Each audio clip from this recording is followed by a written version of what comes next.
Okay, all right. 3, 2, 1.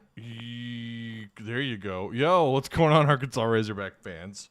SEC fans everywhere, welcome to the one and only Pig Trail Network YouTube channel. I know. We're early. We're way early today, but I've got some stuff I want to get done today, so I figured, you know what?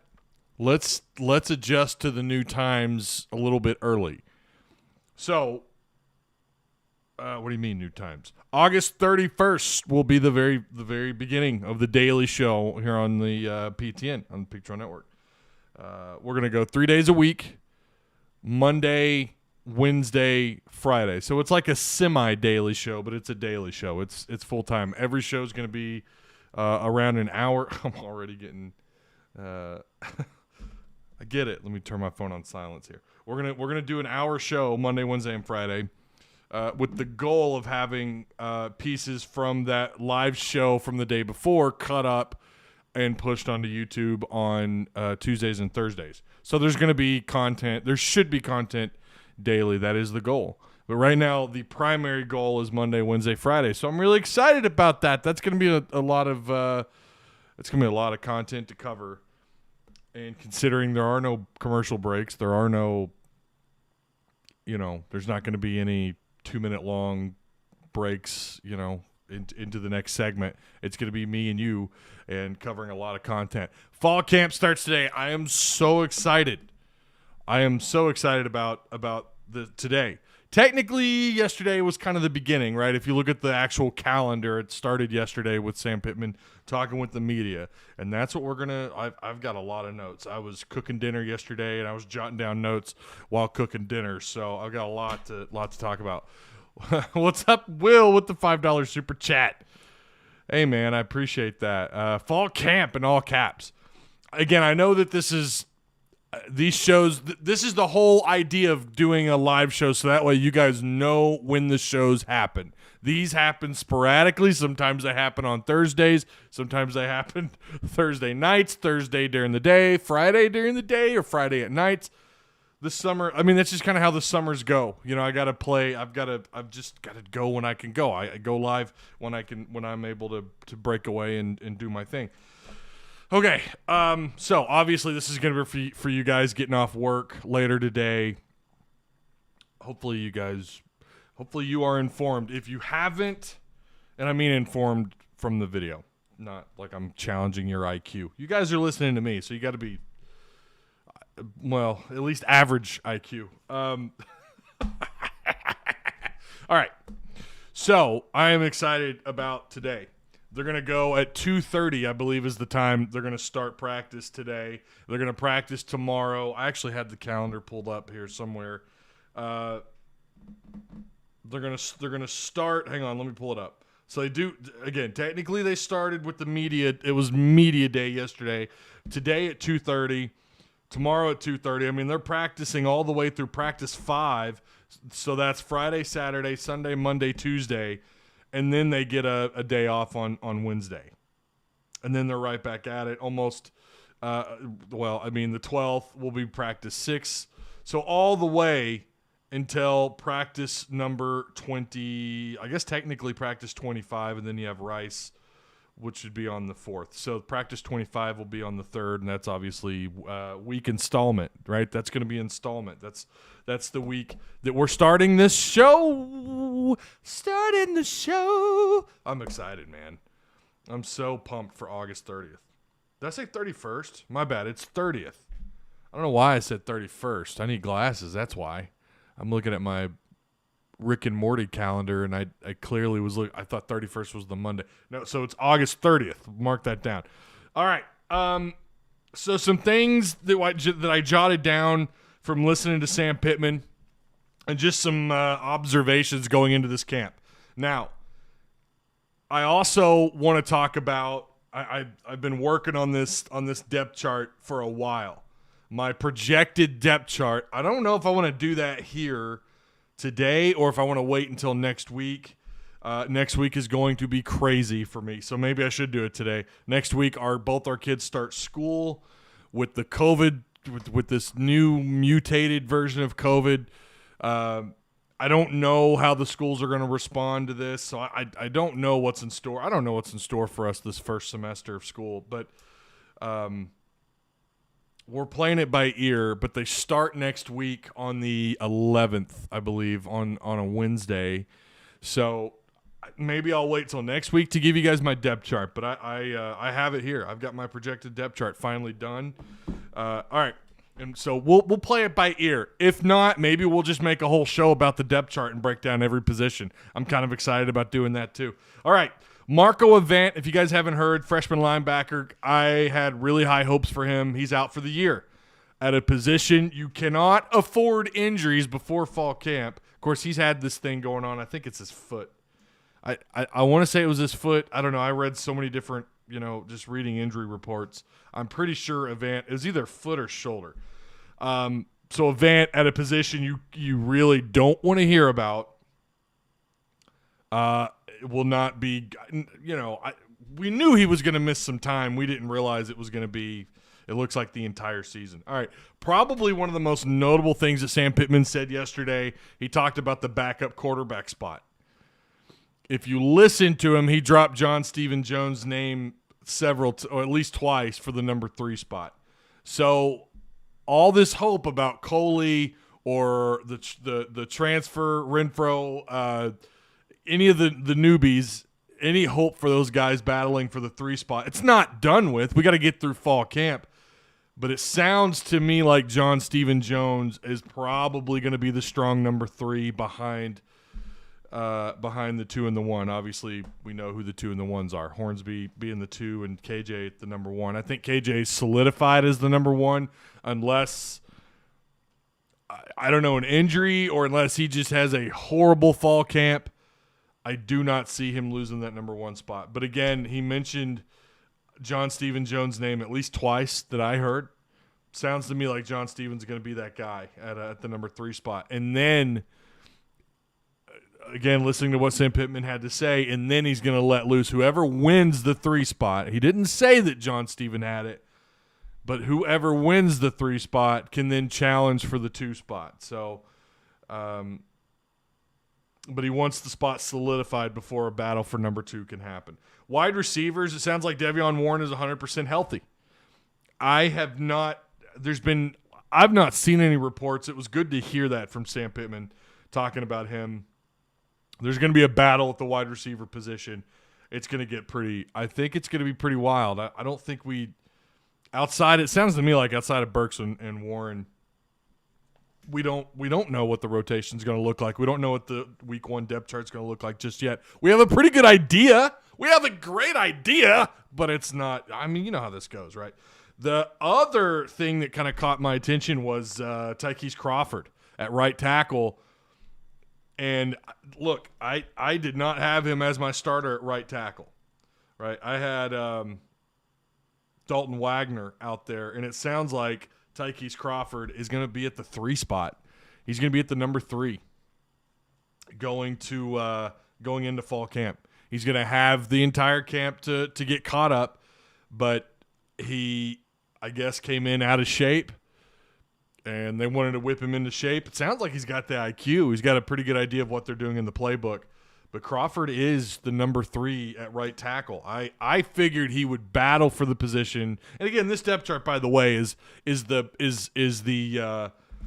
it's not my projected depth chart going into Rice. It's just the pre-fall camp projected right starters or depth chart. So.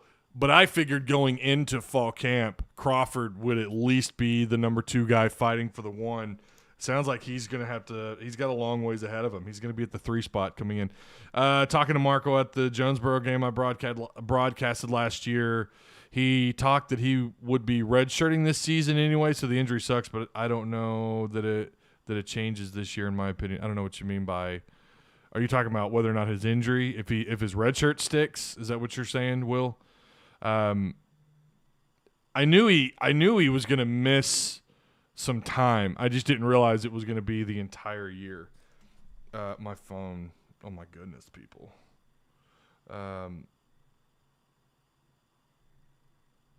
So that's, to me, it's a blow in terms of for a couple different reasons for Marco. Number one, getting him out there in rotation, fighting his way up the depth chart. I think he's someone that could have fought his way up to the 3 because they're so thin.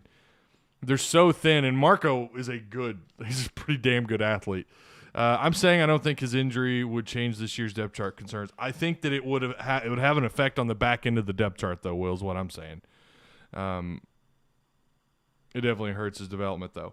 I think the back end of the depth chart, when you consider, first off, Bumper Pool's, we know, injury-prone. Grant Morgan, who fought through a lot of injuries last year, he's injury-prone. Levi Draper's coming off of a season-ending neck injury a year ago. There's only a couple of guys that you feel pretty comfortable with that could maybe play in rotation.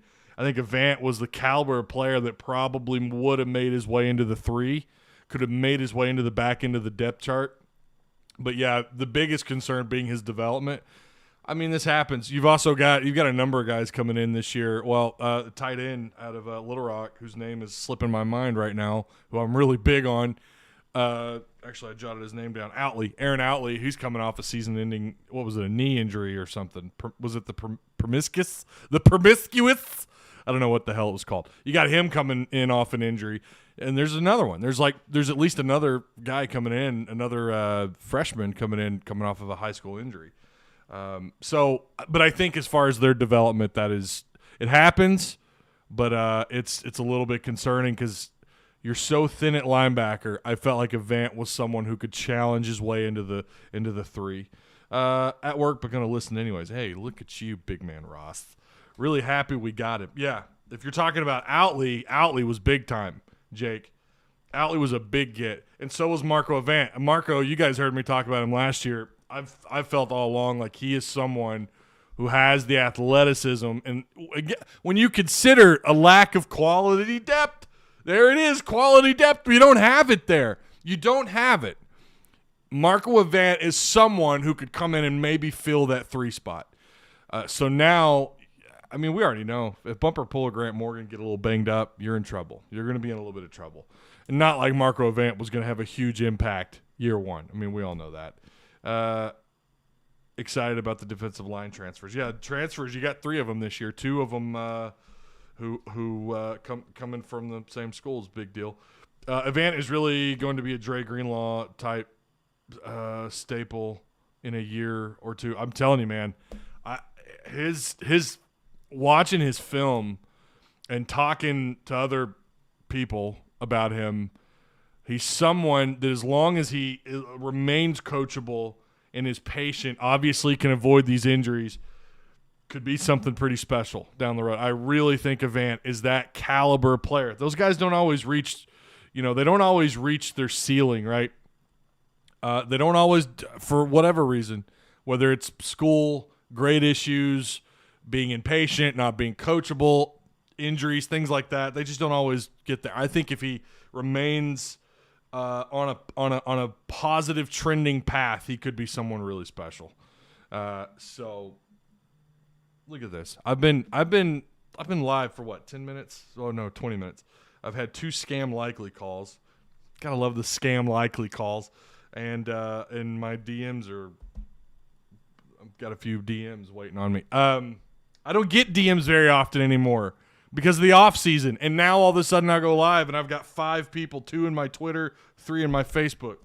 But I do appreciate you guys. I swear when you guys DM me, whether it's on Discord, Facebook, or Twitter, I try my best to get back to you. All right, moving on.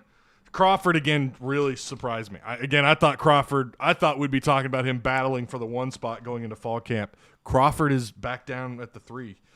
Now, another thing that kind of stood out was Hudson Clark. I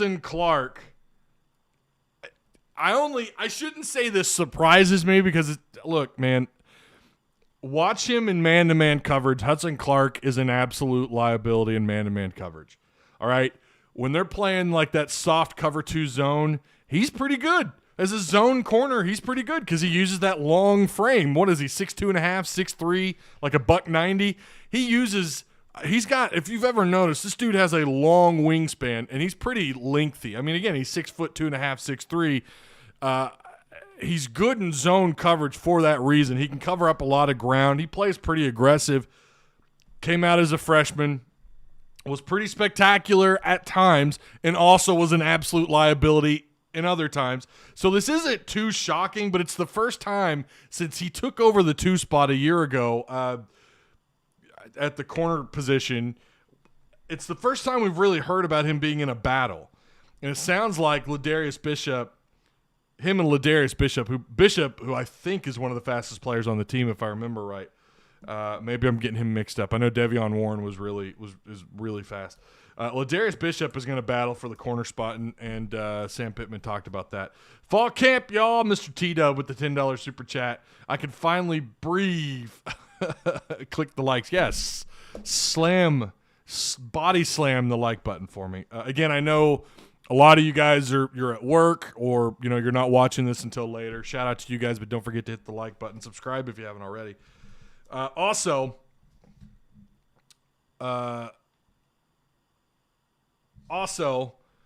starting 4 on the defensive line. Pittman just came out and said it. Eric Gregory, Isaiah Nichols, Zach Williams, Jashad Stewart are your starting 4. With your backups. Again, a little surprising here because I actually have Dorian Gerald as my starter. He has Dorian Gerald, Carter, and Torrin Carter, and Montiel Soley and Miller playing at the 2 spots. A little surprising for me. I really thought Gerald would be the guy. We know that he was highly recruited out of JUCO. He was the number 1, number 2 JUCO defensive end. Flashed in his very few moments he got to play since he's been a Razorback. He's flashed. We've seen him absolutely dominate the guy in front of him when he's played. And he had a pretty decent spring scrimmage. At the scrimmage my good friend Alex and I went to, and I went back and I watched it on TV. I was pretty impressed. So it's a little bit shocking to see their depth chart with him being as the number 2 guy. Jake Robertson says, smash that like. That's right. Get it up. So, moving on, going back to the offense really quick. This should also be a little bit startling because I think we were pretty dead set on who we thought the number 2 running back was going to be. That's not the case. Sam Pittman, they asked about, I think it was Hutch from Rivals. I want to say it was Hutch that asked this. About what was going on, or what player have we not talked about that's going to blow up this year? And I think Sam Pittman kind of goes on a little bit of he's shocked by the question a little bit, but then he says maybe we'll have something along the lines, and again, this isn't verbatim, but something along the lines of when we have our number 2 running back, you'll have something to talk about, something like that. They don't have their backup established. That's a little bit surprising considering you have Dominic Johnson, Raheem Sanders, and you've got A.J. Green coming in. Of course, we haven't seen A.J. Green, but it was a little bit surprising to not hear him at least name drop one of those guys as their number 2, or talking about, or even bringing up the fact that they don't have a number 2 running back. It was a little surprising because I kind of thought we had solidified or had a pretty good idea of who that 2 spot is. We don't. It's not Raheem Sanders. It's not Dominic Johnson. We know it's Treylon, and then it's kind of everybody else. And I know they're moving guys around a little bit on the offensive side of things. But as far as the running back position, again, this is a spot that it's going to have to get solidified. You have to have that change of pace back. This is going to be an offense that's going to utilize multiple backs. This kind of changes my idea of who that backup's going to be, and I'm starting to wonder if maybe they're saving room for AJ Green. I am so high on this kid. I hope he does all those things that we talked about with Marco Avant. Now, he was much highly recruited compared to Avant. Avant was a 3-star, right? I think kind of a mid-range 3-star. AJ Green was a highly rated 4-star out of high school, out of Tulsa. A lot of expectations for him. You can't put it all on him. He's a freshman. And sometimes guys come out of high school with all this hype and excitement behind their name, and then they don't perform, and you're like, well, what the hell happened? I don't know. Maybe we put too much on him, or maybe, I don't know. Maybe he's playing the wrong position. I don't know. But And I get the idea, too, that you want them to battle it out. You don't want Sam – if Sam were to come out and say, well, here's for sure my number 2 guy, and then all of a sudden that's what's in those kids' heads, right? I get that argument, too. But it's not like – he sat here and named his 4 starting defensive linemen. So we know he's either not a creature of habit or he's just going to come out and tell the media exactly what he thinks. I'm starting to believe that A.J. Green is going to have a pretty good shot at that number 2 spot with Raheem Sanders. And you wonder about Dominic Johnson, who's a similar size to Raheem, bigger built, a little bit bigger, sturdier running back. Can't wait to see what A.J. Green can do as a freshman, says Jake. Mike and Mary Hoggard, keep them battling, he says. Yeah. Like I said, there is that angle. Yeah, Dominic Johnson's about 235, 240. Raheem Sanders is 6'2", 220 pounds. All right. So, will we have – who's going to be the number 2 guy? Who's going to be the change of pace back? Does he go from Treylon Smith, who's a smaller, lighter body, to a change of pace kind of back, someone like a Raheem Sanders or Dominic Johnson who's a little bit bigger? Or do we see A.J. Green? I think Pittman is playing 4D chess by not name dropping. He's being strategic. Again, he named all 4 of his starting defensive linemen. And he's been known to, he'll tell you what his depth chart looks like. He's been known to do that before. All right, also another position when you talk about lack of depth, like we were saying about running back, guys, tight end spot is in some trouble. There's some issues here. It's nice that you have your 2 guys established in Blake Kern and Hudson Henry, but you don't really know what else is going on there. Hudson Henry, who's probably one of the more injury-prone players on this depth chart, this guy has a real hard time staying healthy. We watched him in the spring camp. We watched him in the red-white scrimmage. He took a real nice pass. I don't remember what the route was. Took a real nice pass. Looked like he was breaking a tackle. Then he got popped heading towards the sidelines, and we never saw him again. He was seen being helped to go to the locker room. He just has a hard time staying healthy. And it's not – I'm going to tell you that it's important to get every position solidified, your 1s, 2s, and 3s. You're going to always have a battle for your 3s, right? That 3 spot is basically like the open door. I say open. I use that term a little loosely. But that's the position where, if you want to make depth chart, the number 3 spot's where you're going to find the battle. Typically, most teams, I would say half the SEC has every position solidified at their 1 and their 2. But it's just as important for Arkansas to find out who their number 3 tight end is. I don't think we have any clue who that is.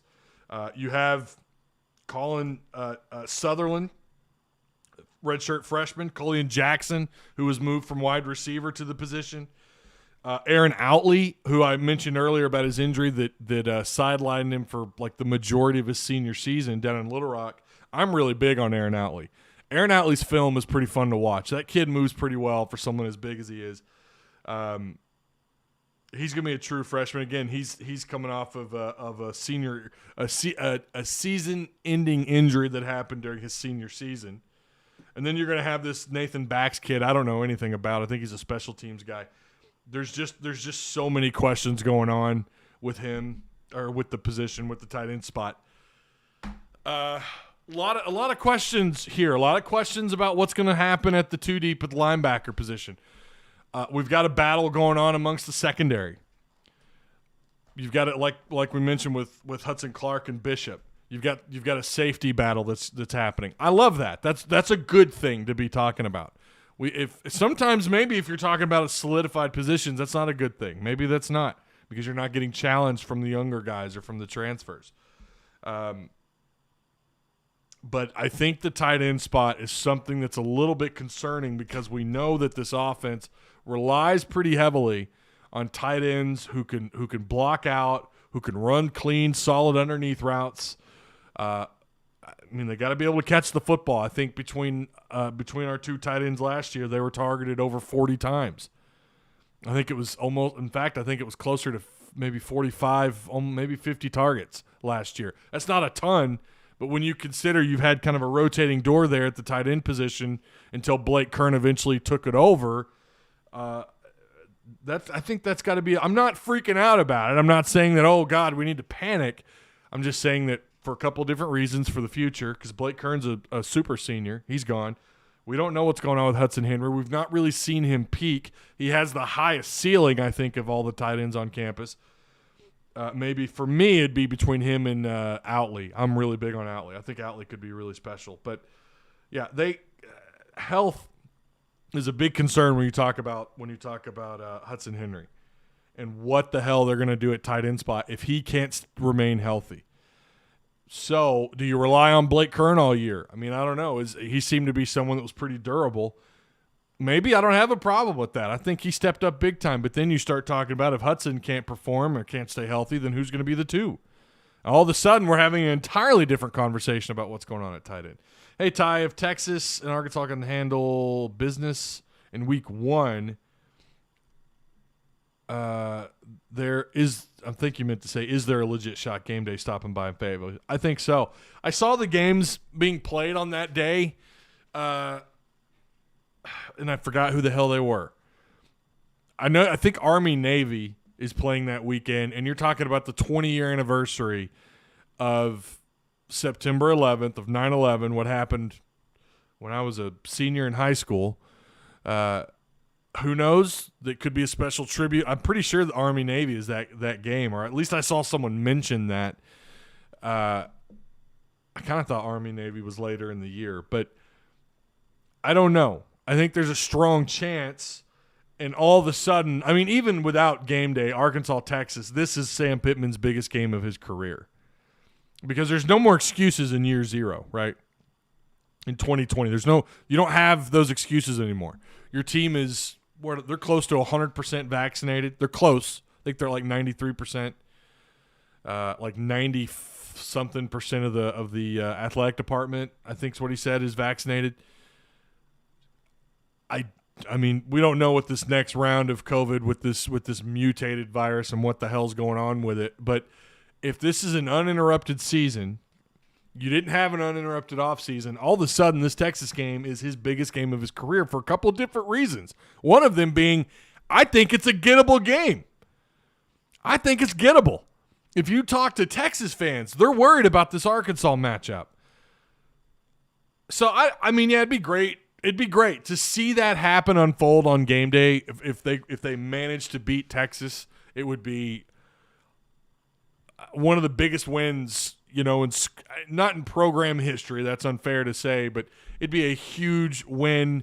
I think it would turn the page on the dumpster fire that has been Arkansas football for the last several years, and it is the biggest game of Sam Pittman's career. They got to take care of Rice first. I forgot who Texas plays. Who's it? Lafayette? Is it Louisiana Lafayette? The Raging Cajuns. But Arkansas has to take care of business against Rice. You don't want to overlook Rice. They've got some playmakers. I've also got notes on that written down. Although their best defender transferred out, but they've got a guy on offense. They've got this lengthy, what is he, like 6'4" receiver. This guy's a baller. He sat out last year, but year before last caught a bunch of balls. Big frame, big target, going to be a problem for Arkansas. And obviously, the closer we get to Rice, once that week 1 starts for this show and we go full time, we're going to be breaking down Rice more and more, and we're going to learn about what's going on with them. But yeah, Arkansas, Texas, there's a possibility it could make its way to game day. Honestly, it would be great. It'd obviously be good for Fayetteville, for the university, for the program, especially if you can find a way to get the dub. It'd be huge. But that aside, that game by itself is just ginormous. And it also sets the tempo for the rest of the year. I mean, it's something to think about. Finally making a trip to Fayetteville for Arkansas, Texas. Fiance's dad is a Texas grad, and my dad's an Arkansas grad. Oh, have fun with that.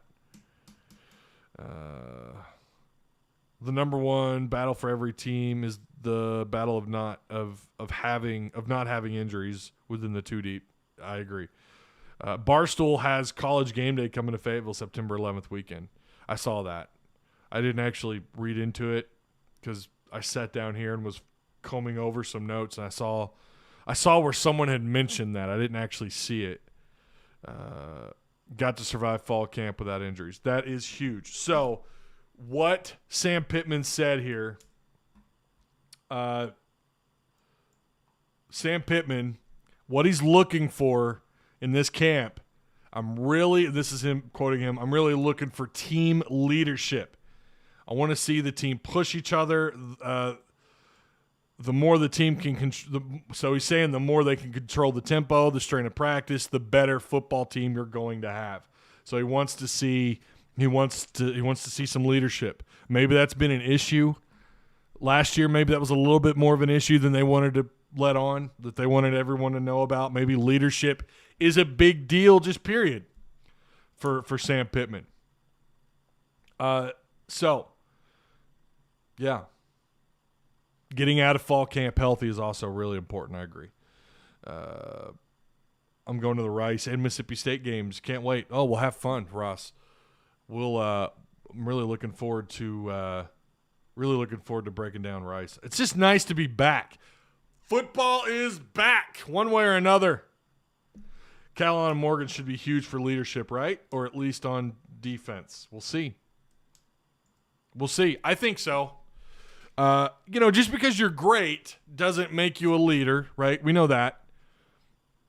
But you would imagine these guys would be the leaders. I think Morgan is definitely a leader on the defense. If you guys remember those videos last year of him screaming and yelling, I'm pretty sure Morgan, I think he is a leader. I was pretty impressed by him last year. I mean, obviously, besides the stuff that he accomplished on the field, but just those little tidbits that the University of Arkansas, the football program, would put on Twitter, it's pretty impressive.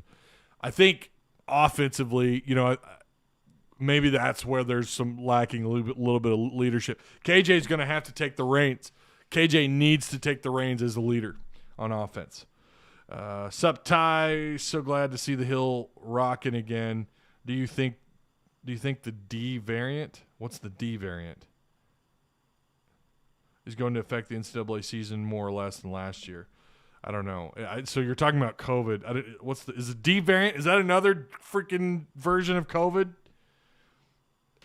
Did you see that crowd at the Steelers-Cowboys game? That was so good to see. Can't wait to hear that hog call from Razorback Stadium. I don't know. I can't tell you. I didn't go to school to study germs. Microbiology or whatever. I have no idea what's going to happen this school year. I don't know. I'm not going to sit here and go on some rant about masks and shots and this and that. What I could see them doing is something similar like what they did for the spring game when they took temperatures. When you walked in for the spring game, for the red-white game, they took your temperature. Maybe they do that. But I don't know in terms of I don't know.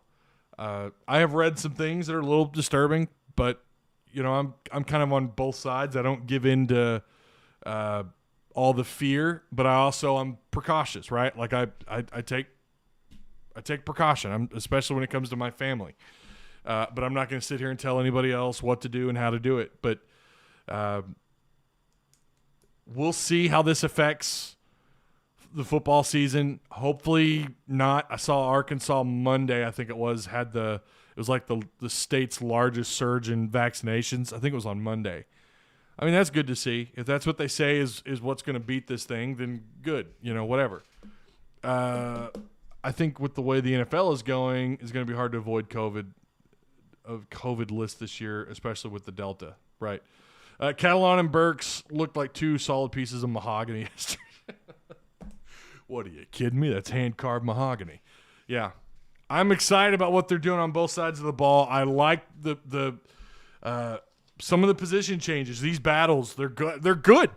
They're good so long as everyone's patient They remain coachable. You guys have heard me say this before. As long as these guys do what they need to do and get the things done that they need to get done throughout fall camp, there is no doubt they're going to be better than what they were in 2020.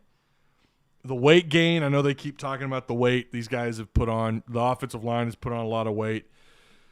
But there's so much more that you have to battle through when you're talking about, like, with fall camp. Like someone said, injuries. You got to survive the injuries, right? You got to come out of this thing unscathed, and that's going to be a challenge in and of itself. You know, developing the quality depth. They have a lot to. I think they have. I won't say a lot to work with, but I think at certain positions, I mean, they're just absolutely stacked. I feel really good about what's going on at wide receiver. I feel really good about where the offensive line, where they're headed. I'm excited about some of these new faces up front. You know, when you look at defense, you've got, again, Catalon, Bumper Pool, who stood out. I mean, he led in tackles for a period of time a year ago. Grant Morgan. Monteric Brown doesn't get enough love. You know, and my concern, if you're going to ask me my biggest concern, it's definitely what's going on up front on the defensive line. That is my biggest concern for this team. Obviously, quarterback, there's a lot of unknowns with KJ. Can he handle the week-to-week responsibilities of being the guy? There's going to be a lot of weight that comes with that position, especially amongst Hog fans, and I hope to God he stays off social media, because the first time he makes a mistake, people are going to be calling for him to be benched. But that's just fans in general. Fan is, after all, short for fanatic. But I feel like they're headed in a really good direction. It's going to be exciting to try and keep up with all this. And obviously the 30th, again, August 30th, we're going to start. Mondays, Wednesdays, and Fridays, starting on the 30th of this month of August. We're going to be breaking down what just happened and what we're in store for, and probably some recruiting updates along the way. Post-game shows are still going to be a thing this year too. Those are the most fun. I look forward to doing those probably more than anything I do, because those post-game shows are a blast. Did we add enough depth on the defensive line to stretch all year? Well, some people act like they were just absolutely screwed in terms of depth last year up front. They really weren't. You forget we had Xavier Kelly and Jonathan Marshall. Both of those guys are gone this year, and then you've got 3 transfers. I mean, yeah, quality depth, they have problems up front, but they have a lot of bodies up front. I mean, I won't say a lot, but they have options on the defensive line. I don't know. I don't know what to think of these guys. I know they're pretty high on the Mizzou kids, and we'll see with what they're doing up front. It sounds like they're going to run more of a 4-2 a 4-2-6. So it sounds like that's the goal, or the 4-2-5. Sorry. Last year we saw a little bit of the 3-2-6. What I was trying to say. This year you're going to see a little bit more of the 4-2-5. I don't think you're going to see very much if they run 4-3. I'd be shocked. I think you're going to see more of a multiple defense. You're not going to see them run the 4-2-5 every down, every game, every series. I think they're going to mix it up a little bit. Maybe they do run a little bit of the 4-3. Maybe they feel a little bit more confident about what's going on at linebacker. But Sam Pittman has said it before. Last year we ran what we ran, especially with that 3 front, because that's what we had. Now, I think what he meant was quality players, right? Like what you were in shape for. You look down their list. I mean, my God, they're 3, almost 4 deep at every position at the defensive line. It was that way a year ago too. Maybe not 4 deep, but solidly 3 deep at almost every position on the defensive line. It was a matter of talent and a matter of youth. They had a mix of the two things. Well, a lack of talent and a lack of experience outside of Jonathan Marshall and Xavier Kelly. And Xavier Kelly, I mean, you know what he did at Clemson, not much. Right? I mean, he struggled to even play at Clemson at times. Transfers here. He ends up being a rotating guy. At one point, you saw them against LSU where they had the defensive line was hit with COVID, and the only guys you had were you had Jonathan Marshall and you had Miller, the kid out of Warren, and 2 other guys. Was it Boykin and another player that were able to play, but they were freshmen. You didn't have guys to rely on. If anyone got hurt, you had to rely on freshmen, right?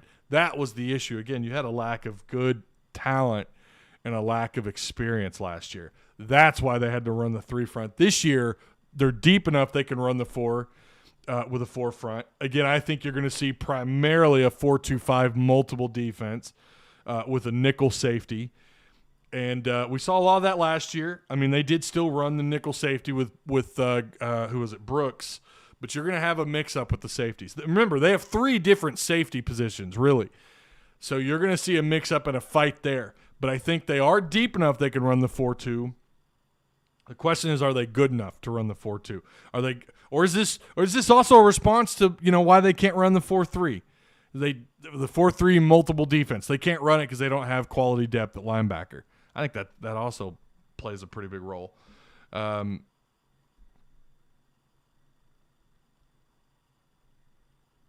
We got 2 transfers that have played SEC ball. Yeah. They also had a transfer last year from Clemson. I mean, I don't get me wrong. I think these guys could be huge. They could. One of them I'm pretty excited about. I'll say that. The 3 down front is so hard to run. You really have to rely heavily on your nose guard. Well, yeah, your nose is your anchor. Whereas the 4-2 or the 4 front defense, you can run 2 interior defensive linemen, then you can run your 2 rush-ins. Need to be 3 or 4 deep in every position. Well, right. I agree. I guess that's why it felt like our D-line was tired during the season. I don't know. Why? What are you talking about? Don't want to see Soli with the right hand. Right? Is he going to be good to go? Are we finally going to have a clubless Mathew Soli this year? Sorry I'm so late. You guys don't ever apologize about being late to the show. I get you guys doing that. Don't apologize. I'm just glad you're here. And I don't typically respond to all caps questions, but I will because I like you, Broham Todd. Question, is it reasonable to think that we could maybe win 3 or 4 SEC games this year? Also, what do you think of our chances of 6 to 7 total wins? I'm going to give you guys my win total the week of the Rice game. So that August 30th, I'm going to give you my win total. So I'm not going to tell you what it is, but just stay tuned for that show. Again, August 30th, which is a Monday. That's game week. That's game week for Rice, baby. That's when we're gonna talk about my expectations. What it be, Ty? Super stoked for football. I know, me and you both, Thomas. Hope you're doing well. And I agree, Alex. I don't want to see Mathew Soli with a club on his hand anymore. I'm over that. You guys like my shirt this week? I'm wearing it's Corona. It's got the crown there. You see that? You like that? I used to that was like the first beer I was really into when I turned 21. Corona Lights. They were so good. So good. A little lime on there. Lack of quality depth on the defensive line, what you're talking about. Oh, okay. I see what you're saying. It made our quality guys more tired. I agree. And I think that's why the offseason was so significant, or not having an offseason, because you couldn't develop the younger guys. It didn't matter if you enrolled early because we couldn't do anything with it. You couldn't practice. You didn't have spring camp, right? You couldn't do anything until the summer, and even then there were so many restrictions from the NCAA. There was nothing you could do, and you couldn't develop the guys underneath them. They had bodies. They had guys there. They just weren't ready to go. And look, I was impressed to see Miller make the field. By the way, Miller is going to be in the mix, I think, in the 2-deep this year. I'm pretty excited about him out of Warren. You know, he came in with Treylon Burks, his teammate. I'm pretty excited about what they're doing up there. The future it's not over with at the defensive line spot. I just think that is just an area that has so many question marks. And now we're sitting here talking about Dorian Gerald, a guy that we've been high on for the last 2 years. We just haven't seen him healthy. We're hearing that he's not even going to start. Maybe someone passed him. I hope that's the case. What's up with the 1 p.m. start time with the Rice game? I thought, is that the time? Is it 1? No. Is it 1 p.m.? I thought they usually started. Yeah, it's either 11. You get the early morning, midday, or evening, right? The 3. And I thought it was 11 a.m. kickoff. Is it 1? Well, you're ahead of me on that. I didn't know that. I didn't know it was a 1 p.m. kickoff yet. So, all right. It's 12:40. I've got some kiddos to go feed. I do appreciate you guys. So next week, the focus is going to be the depth chart. ESPN has it 1 p.m. Central. Okay. Well, I mean, at least we get to wake up and watch some 11 a.m. football, but that sucks. I didn't know that. I didn't know it was 1 p.m. For some reason, I had it in my head that it was 11. Huh. All right. Well, anyways, I probably just looked at it wrong. I told you guys, I swear to God, I think I'm dyslexic. I want to say, again, to all you guys, special shout out. I know these shows have been so sporadic throughout the summer. Again, I just go live really when I'm able, and typically it's been at the end of the week. And I know Friday shows are usually later in the evening. Again, this is done. We're not going to be doing well, I mean, we are for the next couple of weeks, but then the week of the 30th, it's 11 a.m. 11 a.m. every show, Monday, Wednesdays, and Fridays, 11 a.m. to 12. That's the goal. Might go a little past the 12 p.m. marker, but they're all going to be an hour. Should be around the hour marker, but just know they're all going to start at 11 a.m. on the 30th. Mark it down on your calendar. Put a alarm on your phone. I'm excited. Again, on that 30th, we're going to be talking about the Rice breakdown. Well, really, that's probably going to be more for the end of the week. So that week, we're going to focus on Rice. We're also going to focus a little bit more on what we know through, at that point in time, what's happened in fall camp. My win-loss predictions for that Monday for the year, the preseason win-loss predictions. Total, do I think Arkansas goes bowling? Where am I at coming out of fall camp? What kind of injuries are we looking at? Who shined? Who didn't shine? What has Sam Pittman and the other coaches had to say? Like, we're going to try and focus in on all that. I'm really excited about it. So I appreciate you guys for sticking with me. I know the summers, again, it's hard to push content. There's just not a ton to talk about outside of recruiting. But now it begins, and I'm really excited about it. Destroy the like button. Alex says to smash it. I say take it out on a date for dinner, get to know it pretty well, maybe go to a movie, and then you click the like button. I didn't want to say smash because I'm going to get hit with a strike on my channel. You guys know what I mean. Hit the like button. Take it out for sushi.